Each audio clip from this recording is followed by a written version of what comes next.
오늘은 경찰서에 갔을 때 내 민원 처리를 확실하게 할 수 있는 방법을 공유하도록 하겠습니다. 제가 언어폭력, 정서폭력, 신체폭력, 성폭력 등 가정폭력으로 도움을 요청하기 위해 간절한 마음으로 갔던 국가기관은 경찰서였습니다. 김포경찰서였는데 거기서는 제대로 된 민원 처리가 이루어지지 않았습니다. 신고 접수도 이루어지지 않았고요. 그냥 되돌려 보냈습니다. 제가 예전 영상에서도 강조드렸죠. 중립적인 입장에 있든 내 편이든 가해자 편이든 무조건 녹취하고 이름, 직함, 그리고 내가 방문한 날짜는 반드시 기록해둬야 한다고 말씀을 드렸습니다. 그 이유가 제 첫 번째 시도에 고스란히 담겨 있는데 그 내용을 공유하도록 하겠습니다. 그때는 진단서 들고 경찰서를 갔어요.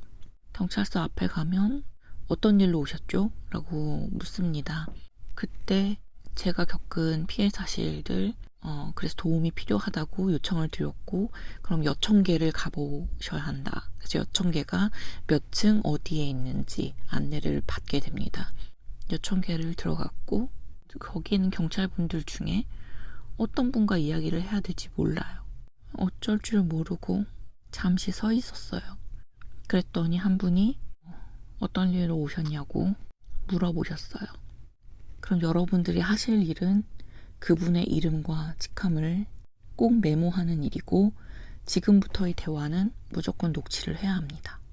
불법 아닙니다. 당연한 권리예요. 앞으로 내 권리를 찾아가기 위해서는 반드시 필요한 증거 수집입니다.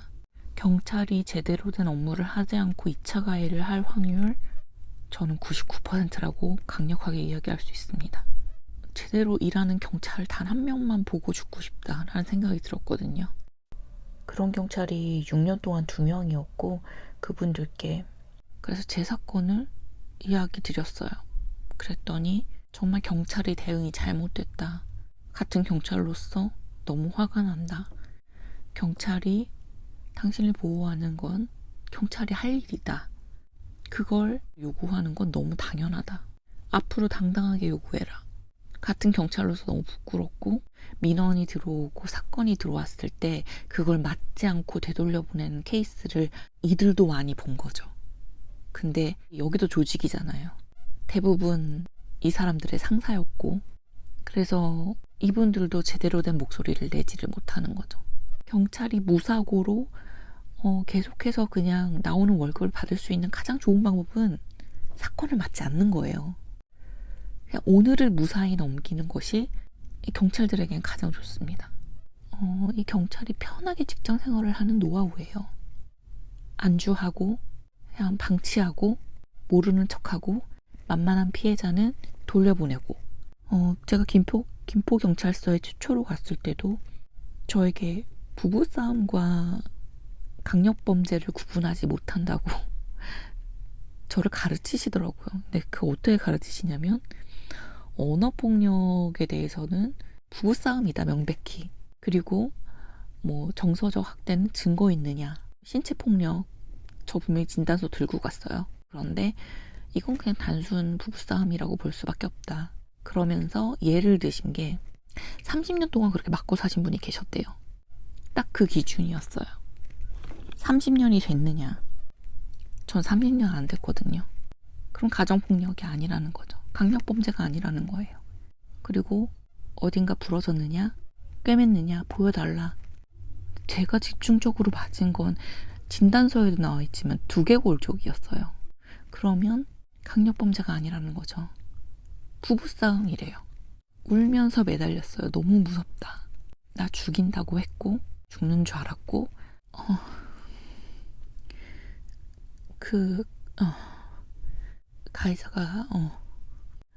가해자가 곧 들어올 그 범죄 장소로 집으로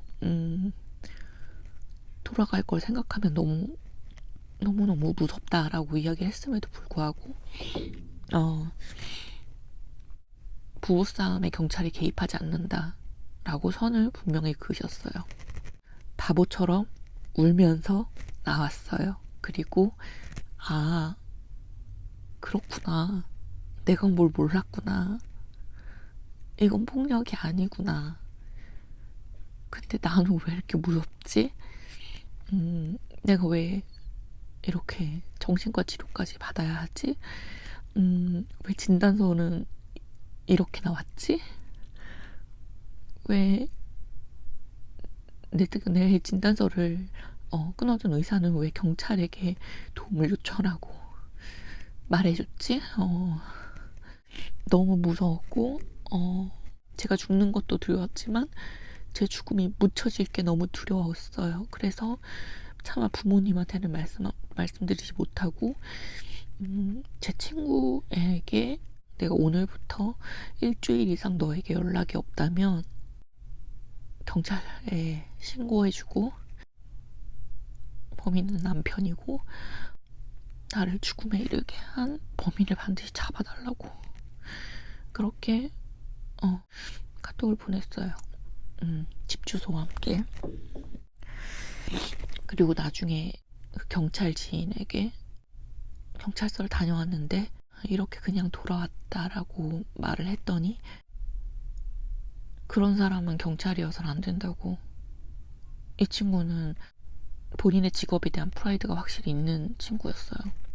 그런 분들은 경찰이란 직업 군에 있으면 안 된다.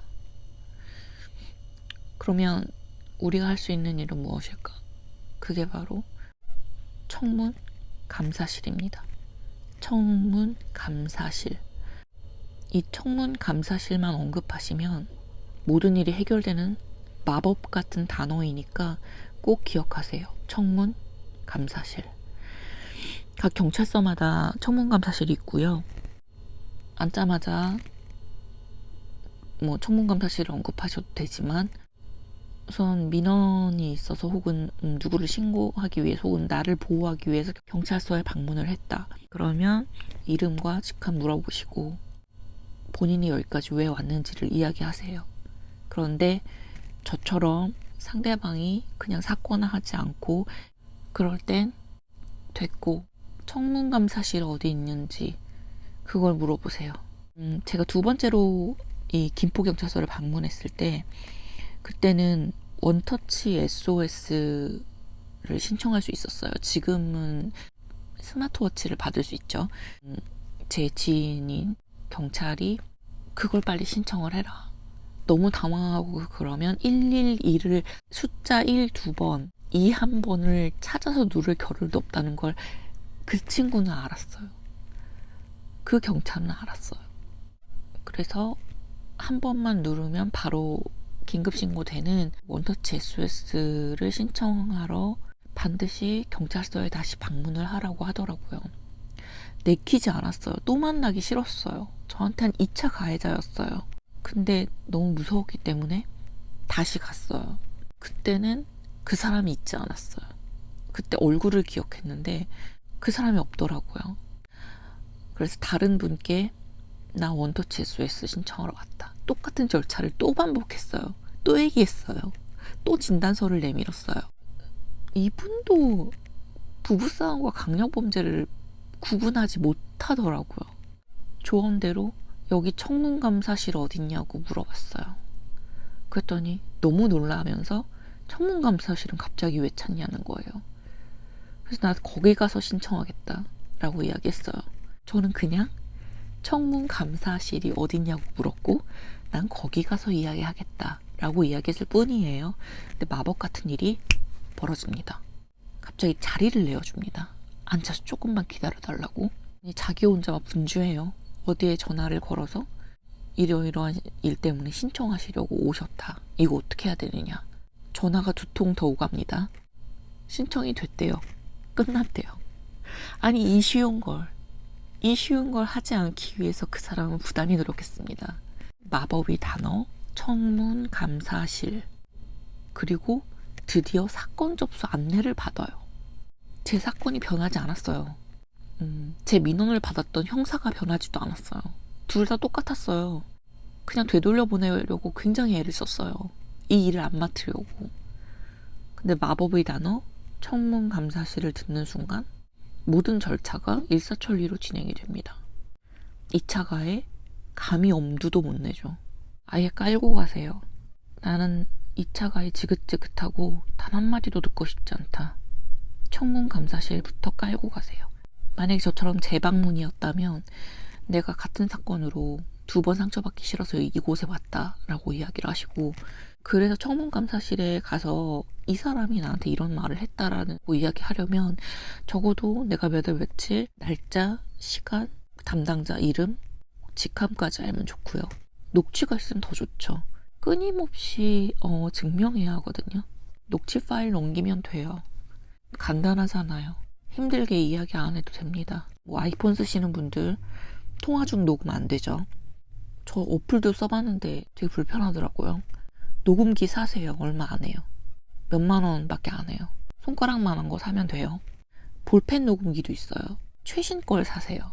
제가 2017년에 산 건 녹취 파일 안에 시간 정보, 날짜 정보가 없었어요. 녹음기 사실 때 반드시 날짜와 시간 정보가 들어가는지 이거 되게 중요해요. 그래야 증거가 됩니다. 항상 녹음하시고, 청문 감사실을 언급했음에도 불구하고 그 어떠한 일도 맡지 않으려 하는, 나는 지금부터 퇴근 시간까지 아무 일도 맡지 않을 거야 라는 강력한 의지가 느껴집니다. 그럴 때 청문 감사실 직접 가세요. 그러니까 어려운 길 우리 돌아가지 말자고요. 안 그래도 힘들잖아요. 사건 재경험도 계속 해야 하는데 2차 가해까지, 게다가 범죄 피해자를 보호해야 할 의무가 있는 경찰들도 보호 필요 없다고 쳐요. 그럼 중립적이라도 해야 되잖아요. 근데 그냥 자기밖에 없어요.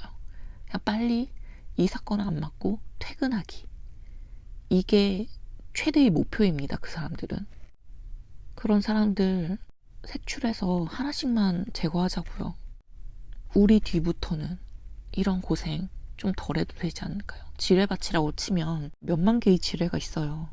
하나 정도는 제거를 합시다. 오늘 아무 일도 맡지 않고 그냥 가만히 놀다가 퇴근하고 싶은 그 강력한 의지를 가진 그 경찰들 한 명씩만 참교육을 시키면 몇만 개 중에 이제 몇천 개가 되고 몇천 개가 몇백 개가 되는 거예요. 마법의 단어 꼭 기억하시고 오늘은 여기까지만 공유하겠습니다.